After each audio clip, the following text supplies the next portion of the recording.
I like that color. What color would you call that? Maybe a clementine?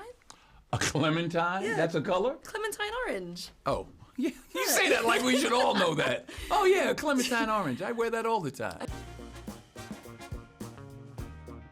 First, I want to say I absolutely adored you in this film. Thank you. It was hard for me not to root for you, even though, you know, it took a turn. I'm awful. Yeah, it took a turn, but it was hard for me not to root for you, firstly, because obviously I'm a fan, but also the way that you were playing him kind of reminded me of my own culture, and you never mentioned in the film where you're supposed to have come from. Mm-hmm. So I wanted to ask you, where did you think he came from? Or did you Africa. Yeah, Africa, but was there a part I forgot of what Africa? I wrote down. See, I got my movies mixed up.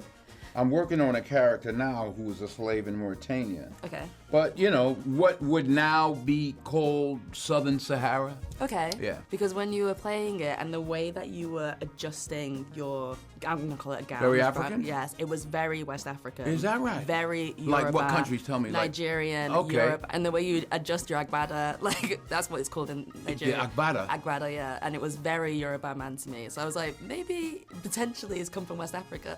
I got a lot of information, if you will, when I got to Morocco Okay. to shoot those scenes because I saw the people. Yes. So I not to say I did what they did, but you have to do that with that gear. Yeah. Just to keep it, just to keep it on. You but know. it puts like this big man regal attitude while you, and that's why it was giving me those kind of vibes. But I just wanted to let you know, Well, just in somewhere case. in the bloodline, I'm from somewhere. Exactly. I'm afraid So to. I think you brought it out. Yeah, I'm afraid to do that ancestry thing.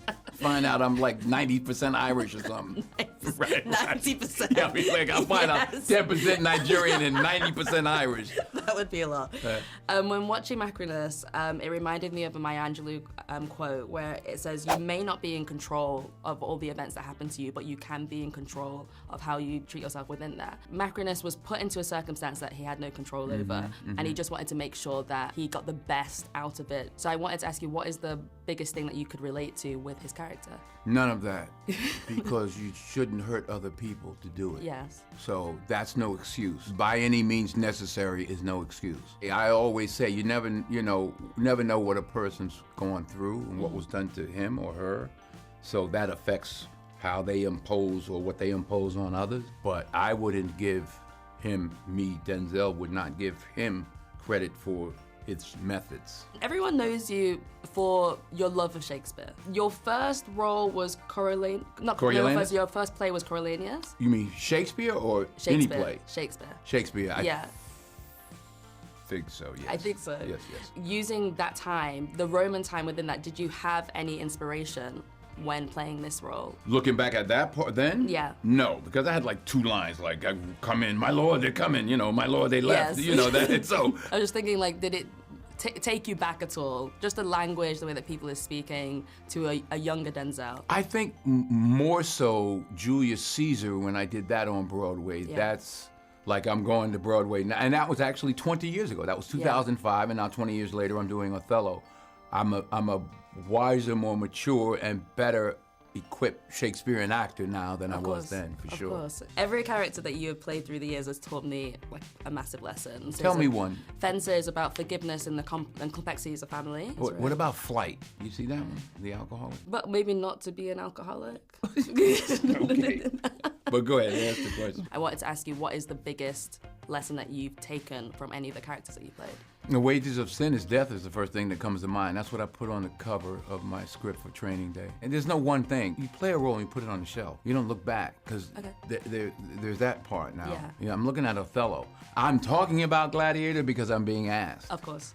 So once I'm no longer being asked, that's kind of it. Okay. You know. That's interesting, because sometimes people talk about roles kind of taking so much. You always have a little part of that role with you, but it's interesting that may be the case, but that doesn't necessarily mean I've identified what it is or I'm even looking for it. I literally brought the sandals from Gladiator home, so I guess you take props. I took the props. Maybe no personality, just a little. Yeah, little props. Of course, yesterday you talked about that you are going to be in Black Panther 3, and it immediately reminded me of Chadwick saying, "There's no Black Panther without." Oh yeah.